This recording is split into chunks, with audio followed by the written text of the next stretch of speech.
Thank you for the like. I appreciate it.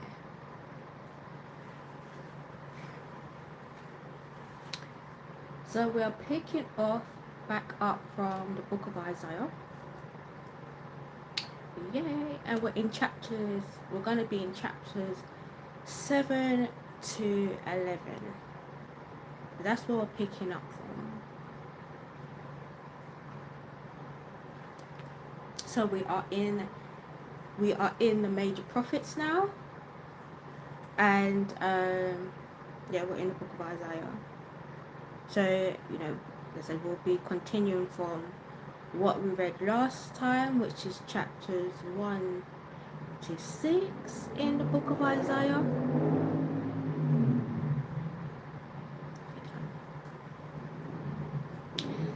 And the hey Larry, thank you for coming through. And the chapters from 1 to 6 that we read last time in the book of Isaiah was an introduction to Isaiah himself and him becoming a prophet. So that's what we read, and that was all for the glory of God, showing that God is sovereign, right? And it was also to warn the people of Jerusalem to turn from their wicked ways and repent. So we're now starting to see God's wrath, right? So like this is the beginning, before we get into the rest of the prophets. So now seeing that God is getting a little bit annoyed and frustrated with the Israelites because he's giving them chance after chance after chance after chance to change, and he's giving them mercy and compassion, but they still do not want to listen, and they want to follow other nations, and they want to follow their own way instead of being obedient and following God's commands. So, the major prophets are now warning Jerusalem, to stop from their wicked ways. Because we've already seen the fall of the northern kingdom. So this is just based all on Judah, Jerusalem.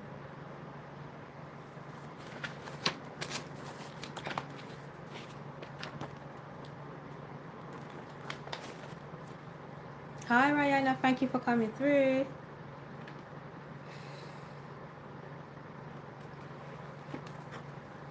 So yes, we're gonna get into the reading. So this is gonna be, as I said, chapters 7 to 11 in the book of Isaiah. So chapter 7.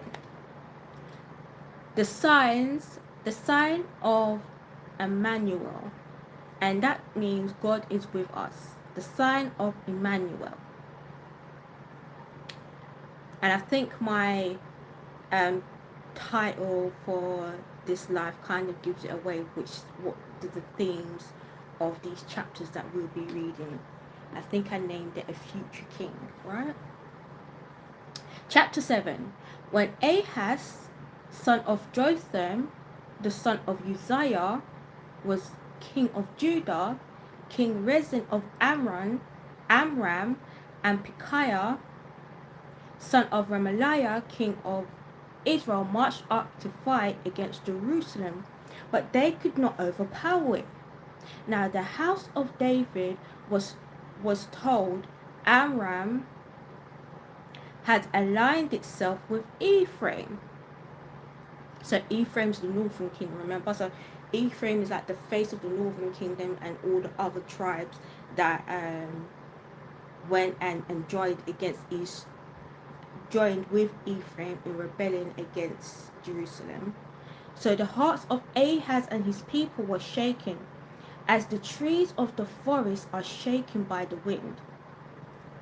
Then the Lord said to Isaiah, "Go out, you and your son Shear-Jashub, to meet Ahaz at the end of the aqueduct of the upper pool, on the road to the launderer's field.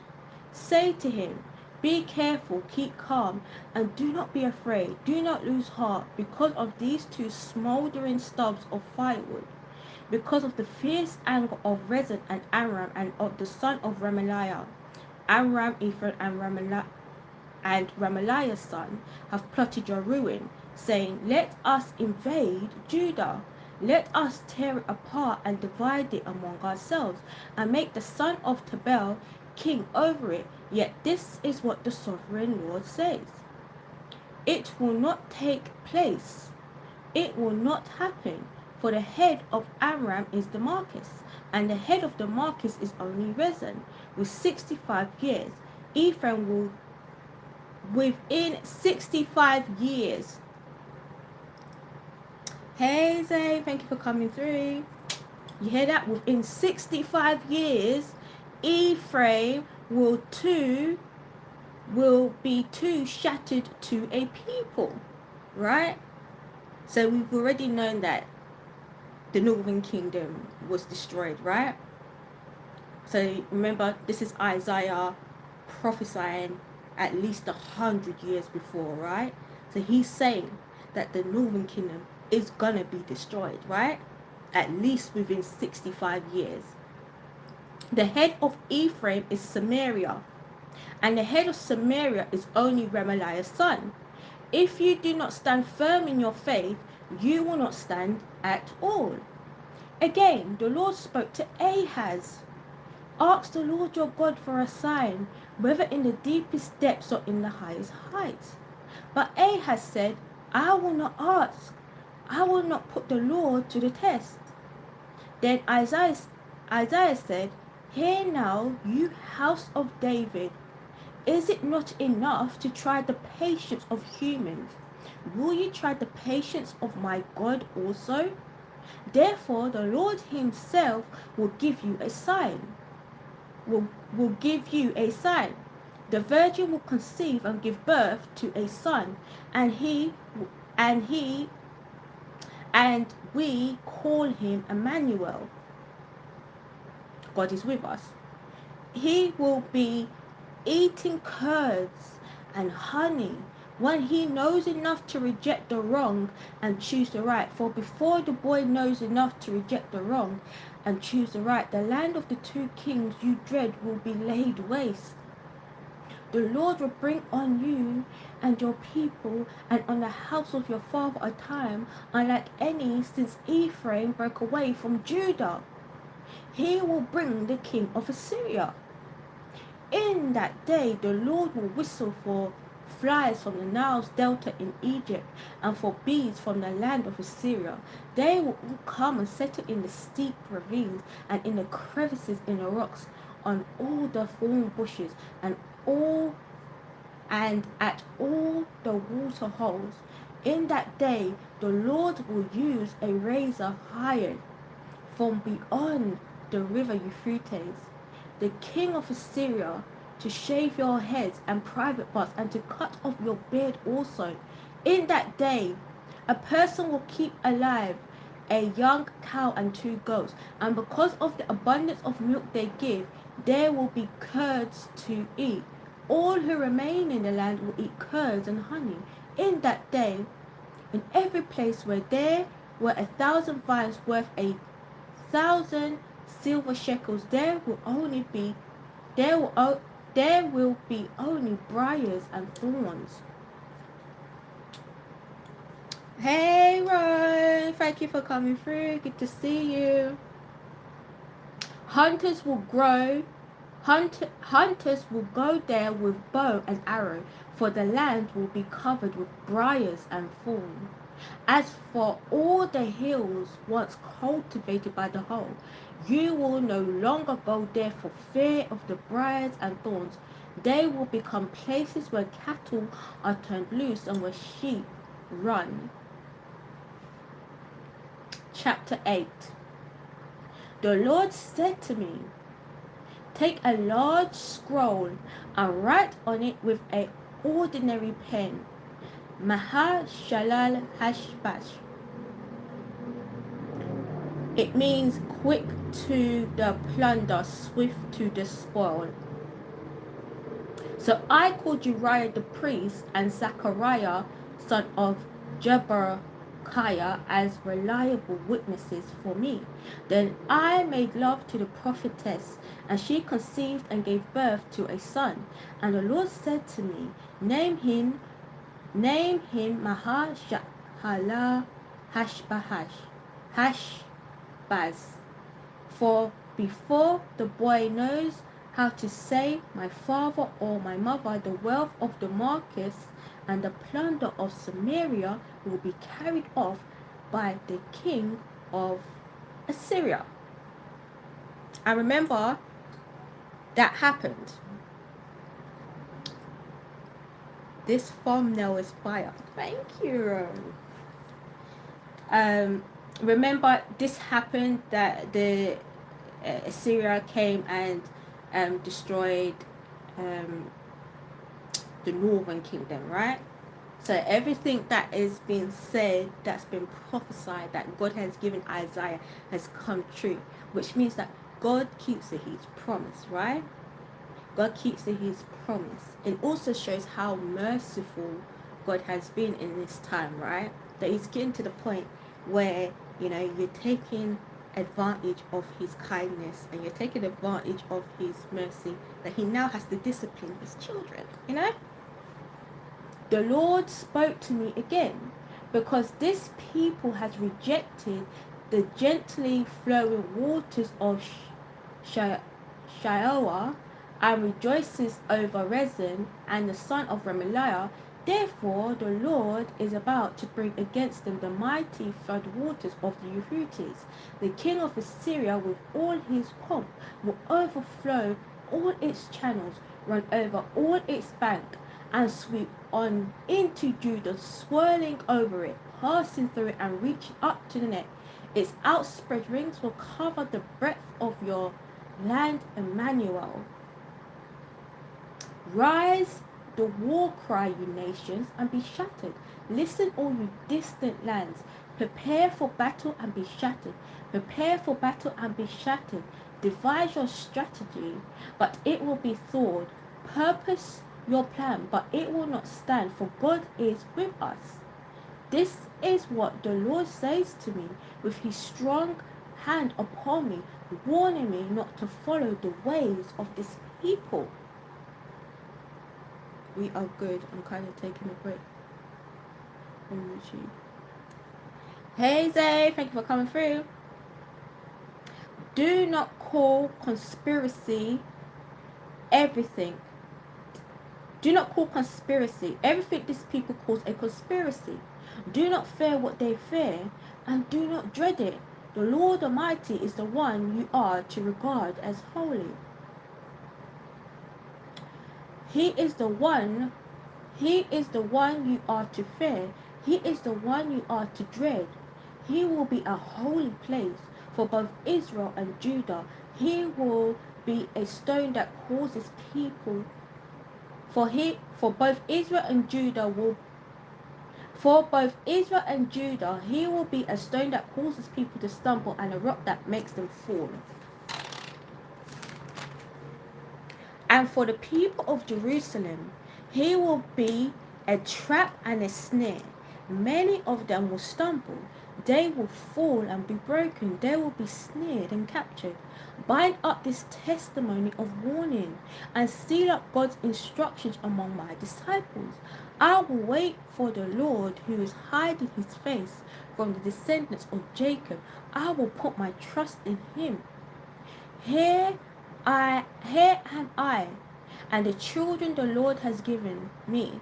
We are signs and symbols in Israel from the Lord Almighty who dwells on Mount Zion. Alright, so God is warning Isaiah, right? He's warning Isaiah, do not follow the ways of these wicked people. Do not follow their, idolatry and everything that they're doing. He's just making sure, remember me, I am sovereign. So, I think Isaiah understands that, he's not going to follow the other ways of the people, and that he's going to put his full trust in God, which we should be doing. When someone tells you to consult mediums and spiritualists who whisper and mutter, Should not a people inquire of their God? Why consult the dead on behalf of the living? Right? Remember we read in Ecclesiastes that the dead know nothing.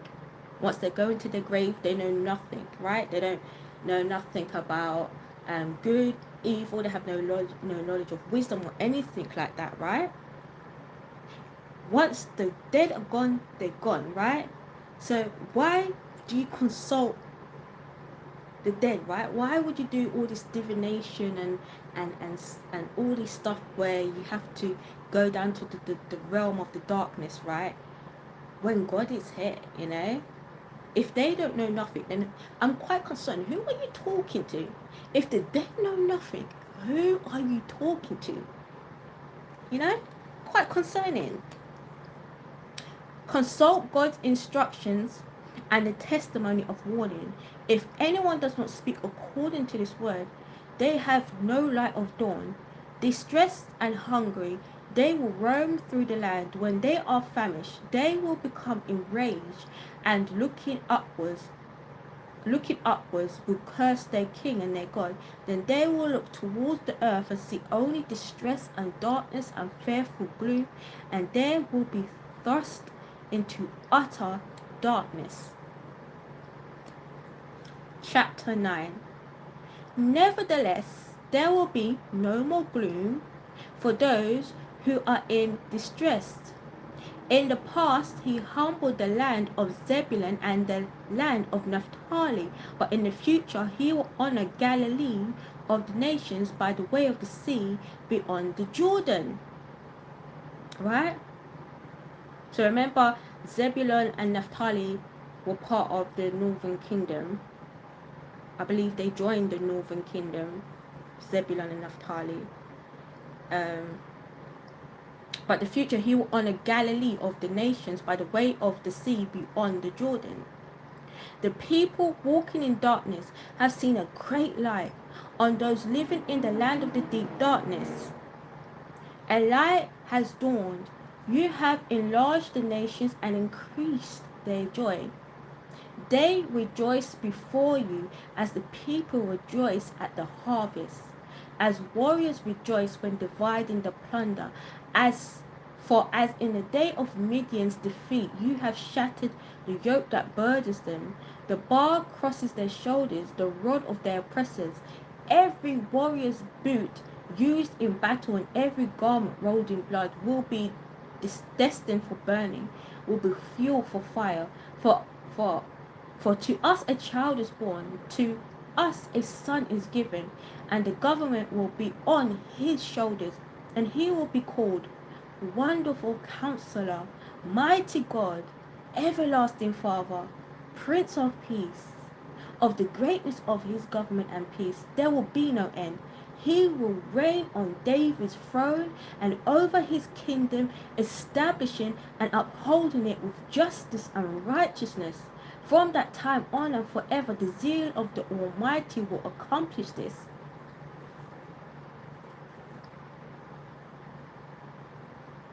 Hi, Jordan. Thank you for coming through. Right? What do you think he's talking about? He's talking about Messiah. Saying there's someone that's going to come, who's going to be more righteous, is going to come with more, he's going to be more just, you know. He's going to come in peace, right? He's going to be everlasting, right? Talking about the future king or Messiah, right? The Lord has sent a message against Jacob. It will fall on Israel. All the people will know it. Ephraim and inhabitants of Samaria, who say with pride and arrogance of heart, the bricks have fallen down, but we will rebuild with dressed stones. The fig trees have been felled, but we will replace them with cedars. Right? So, you know,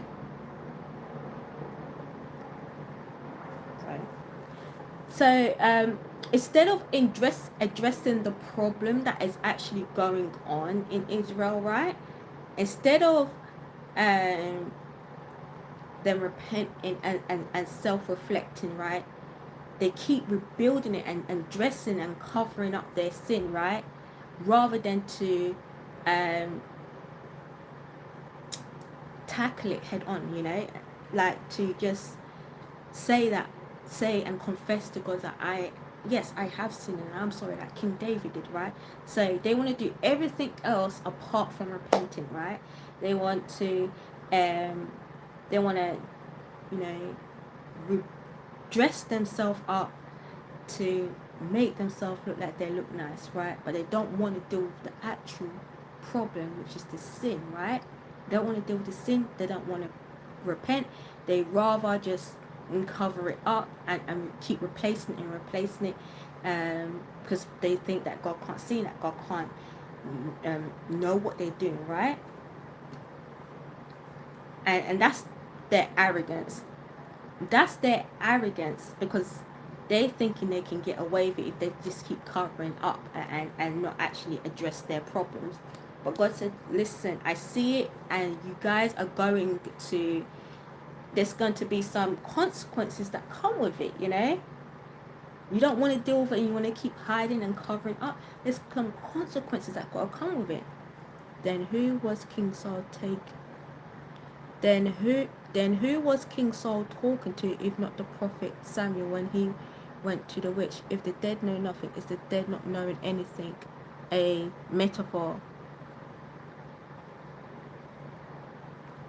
I don't think the dead knows nothing is a metaphor. I think we're saying the dead literally know nothing. But I think God did that on purpose, to spook the spiritualists, because remember the spiritualists already knows that they're false, they're fake, right? And they're giving people fake hope, right? So I think God did that on purpose to shock the spiritualists that this actually happened, because remember they were even shocked themselves that like it even happened, you know, that Samuel was there talking, because the dead know nothing, right? So I think God did that just for shock value. I'm guessing he did that so he could shock the spiritualists, because the spiritualists thought that they could do it, and then when God did it, made that happen, I guess they were shocked that it actually happened, because they know that they can't do it and they're deceiving people. They know that they are false. So I think that was God trying to make a point that he's sovereign, that he controls everything. So I think that was God doing it. I think the spiritualist was just there just to be made an example of, right? Well, that's the theory I'm going with, because I don't think that Saul was speaking to Samuel by that spiritualist alone. I think that was all by God's hand to show that he is sovereign. He's a God of the living and not the dead. Right, side.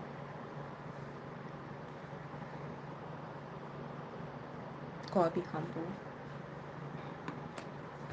But that's a good question, Larry. I think I'm gonna go back and look at go back and read that and look at that. But I think that's why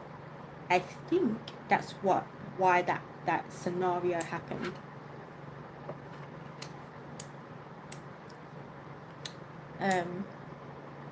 Very good question.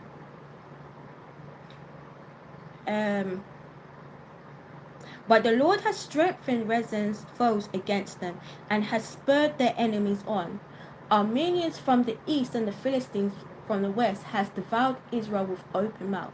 Yet for all this his anger is not turned away, his hand is still upraised. But the people have not returned to him who struck them, nor have they sought the Lord Almighty.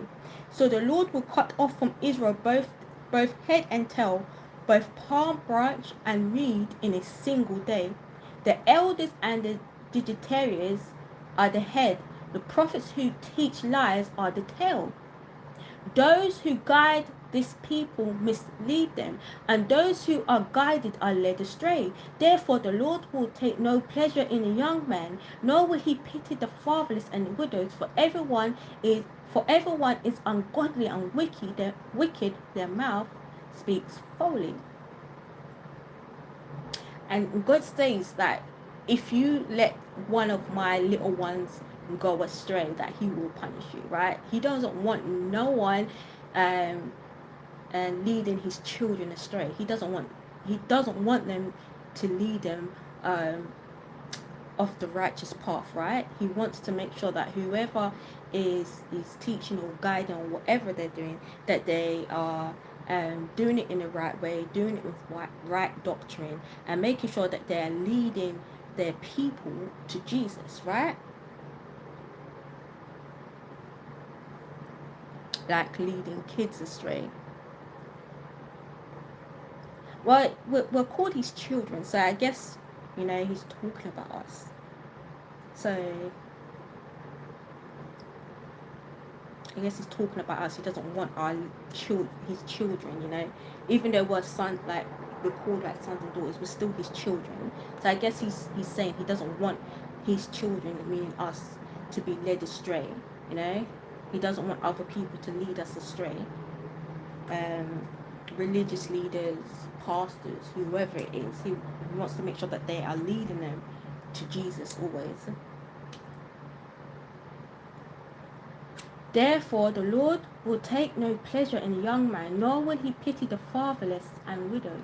For everyone is ungodly and wicked, every mouth speaks folly. Yet for all this his anger is not turned away, his hand is still upright.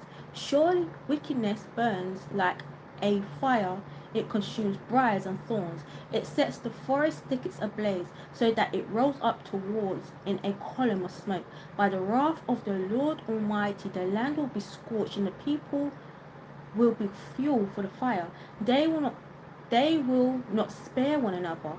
On the right they will devour, but still be hungry. On the left they will eat, but not be satisfied. Each will feed on the flesh of their own offspring. Manasseh will feed on Ephraim, and Ephraim on Manasseh. Together they will turn against Judah. Okay, I love that we can ask each other questions. That is how I... Right, Larry? Exactly. That's what we're here for. We're here to help each other. We're here to learn, it's good that we ask each other questions and do all these things.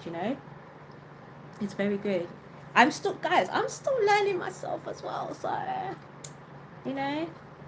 I'm still learning myself. This is the whole point of me doing this. This is so we can learn. I don't know everything. I only know what God gives me, right? And if God gives you some wisdom and he gives you some knowledge, share it. I'm here to learn as well. It says Manasseh will feed on Ephraim, and Ephraim and Manasseh. So if you remember, Ephraim and Manasseh were brothers, right? They come from the house of Joseph. Joseph is their father. Manasseh, I think, was the older one, and Ephraim was the younger one, but Ephraim got the birthright of Reuben. So remember, they're brothers. So I guess God is trying to use in that sense that they are siblings and they will feed on each other, right? Shows what you know. Exactly. Together they will turn against Judah, yet for all this his anger is not turned away, his hand is still upraised. Chapter 10. Woe to those who make unjust laws, to those who issue oppressive decrees, to deprive the poor of their rights and withhold justice from the oppressed of my people, making widows their prey and robbing the fatherless. What will you do on the day of reckoning? When disaster comes from afar, to whom will you run for help? Where will you leave your riches? As teachers of God's words, we shouldn't consider ourselves wise.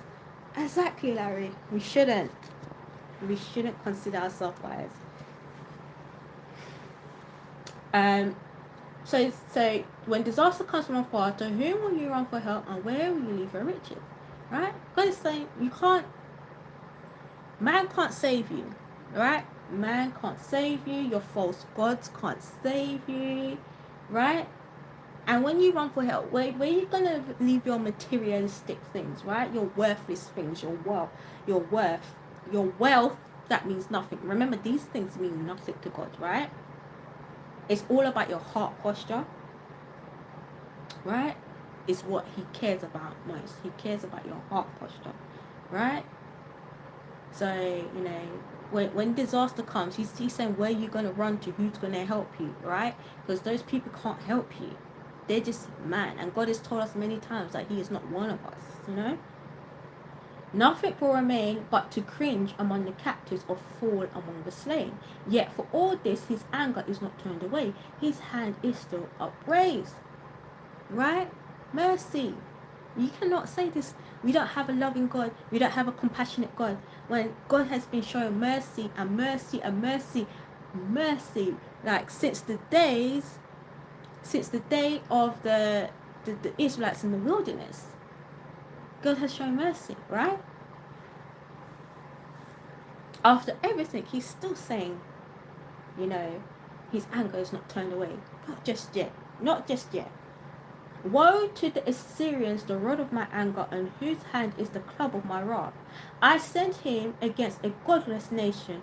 I dispatched him against a people who anger me, to seize loot and snatch plunder, and to trample them down like mud in the streets. But this is not what he intends. This is not what he has in mind. His purpose is to destroy and to put an end to many nations. Are not my commanders all like kings, he says? Has not Carno feared like Carchemish?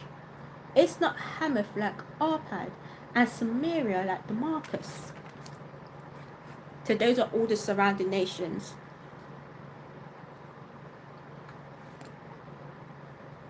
As my hand sees the kingdoms of the idols, kingdoms whose images excelled those of Jerusalem and Samaria.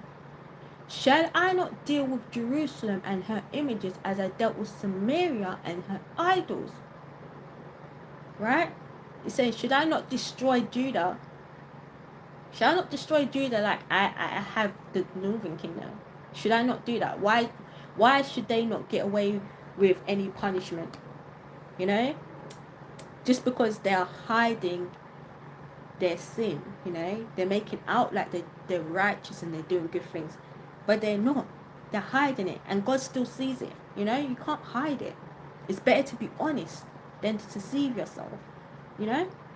When the Lord has finished all his work against Mount Zion and Jerusalem, he will say, I will punish the king of Assyria for the willful pride of his heart and the haughty look in his eyes, for he says, by the strength of my hand I have done this, and by my wisdom, because I have understanding, I removed the boundaries of nations, I plundered their treasures.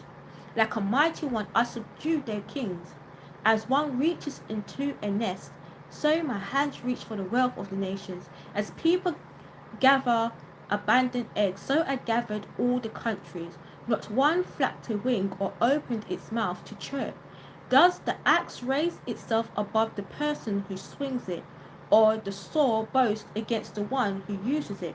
As if a rod were to wield the person who lifted it up, or a club brandished the one who was not wood. Therefore the Lord Almighty, will send a wasting disease upon his sturdy warriors. Under his pomp a fire will be kindled like a blazing flame. The light of Israel will become a fire, their Holy One a flame. In a single day it will burn and consume his thorns and his briars, the splendor of his forests and fertile fields. It will completely destroy, as when one who is ill wastes away, and the remaining trees of his forest will be few, that a child could write them down. In that day, the remnant of Israel, the survivors of Jacob, will no longer rely on him who struck them down, but will surely rely on the Lord, the Holy One of Israel. A remnant will return. A remnant of Jacob will return to the mighty God.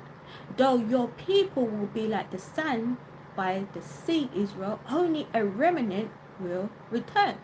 So God said, there's loads of you now, right? There's loads of you now, but there's only going to be a small amount of people who are going to be saved, right? There's only going to be a small amount of people that's going to be saved. Though your people be like the sand and sea, Israel, only a remnant return. Destruction has been decreed, overwhelming unrighteousness. The Lord Almighty, will carry out the destruction decreed upon the whole land.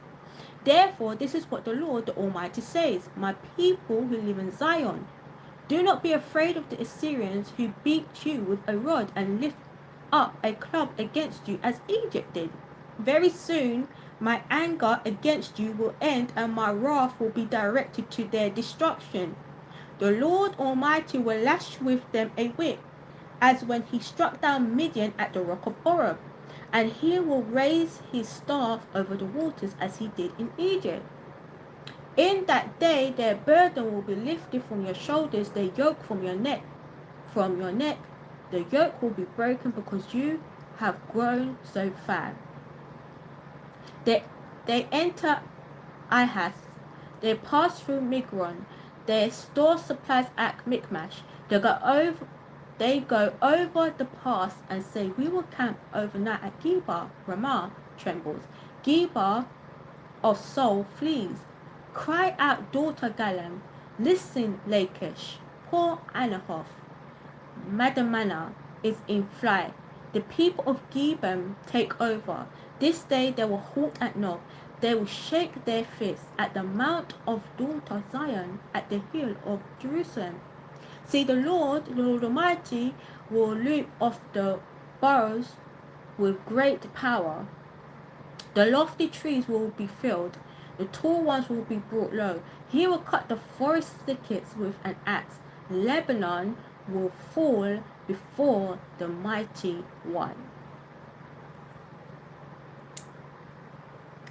Right side?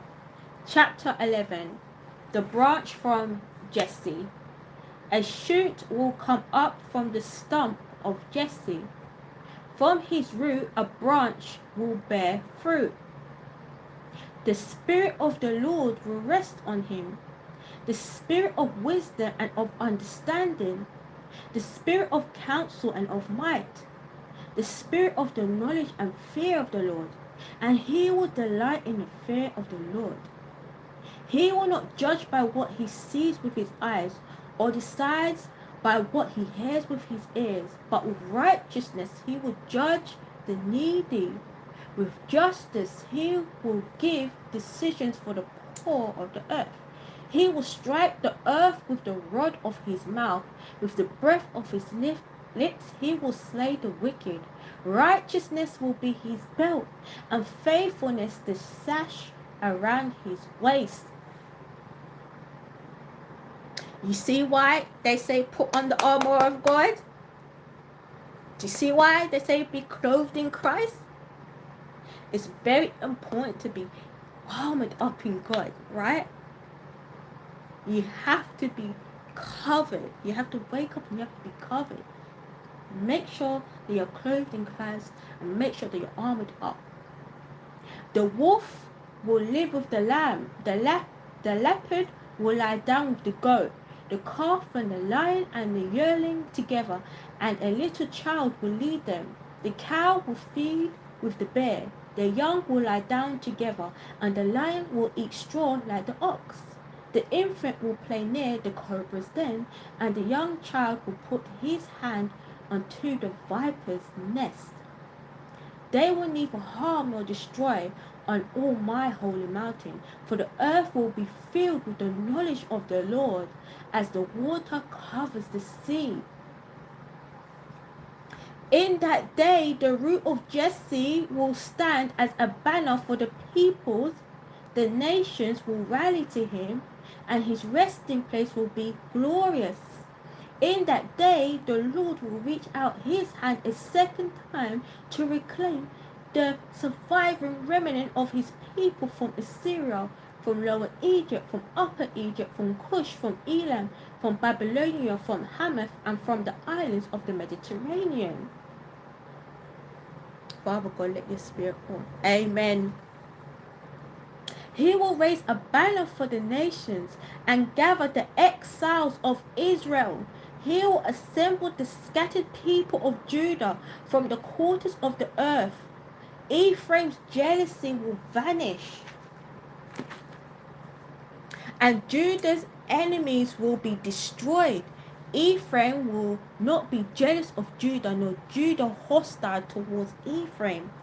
They will swoop down on the slopes of Philistia to the west. Together they will plunder the people to the east. They will subdue Edom and Moab, and the Ammonites will be subjected to them. The Lord will dry up the gulf of the Egyptian sea. With a scorching wind he will sweep his hand over the river Euphrates. He will break it up into 7 streams so that anyone can cross over in sandals. There will be a highway for the remnant of his people that is left from Assyria, as there was for Israel when they came up out of Egypt. And the lamb, right? Branch from Jesse, right? Talking about the house of David, right? God said to David, I'm going to make your bloodline last forever, right? That's what he said. He said he's going to make your house last forever, right? So that's what it's talking about. It's talking about our Messiah. It's talking about our Messiah, the only righteous one, right? The only one that is perfect. You know? Prince of Peace. Peace on earth. Right, side? Right? True beauty. And when he comes back, he's just gonna restore the earth to how it was, you know, in the beginning. He's gonna purge, get rid of evil. He's gonna purge evil. He's gonna clean up this earth, and he's gonna give us a new way, a new system, a new way of living. You know, it's gonna be a beautiful time. A beautiful time. But yes, that's the end of chapter 11.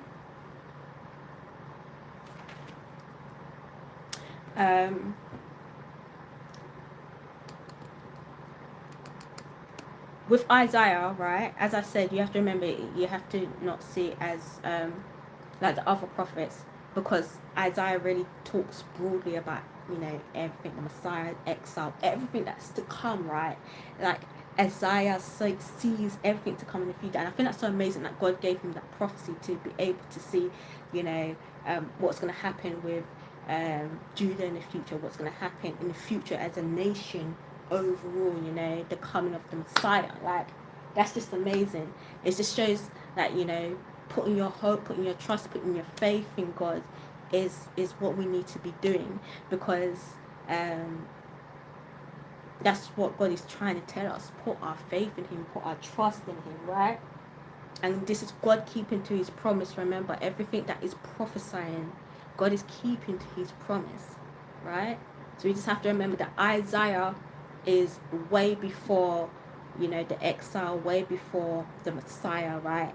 And it's amazing that God has given him this vision to be able to prophesy, like, as a nation, you know, as a nation.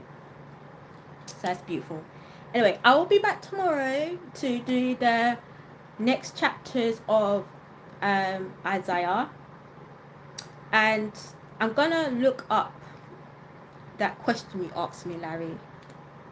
That is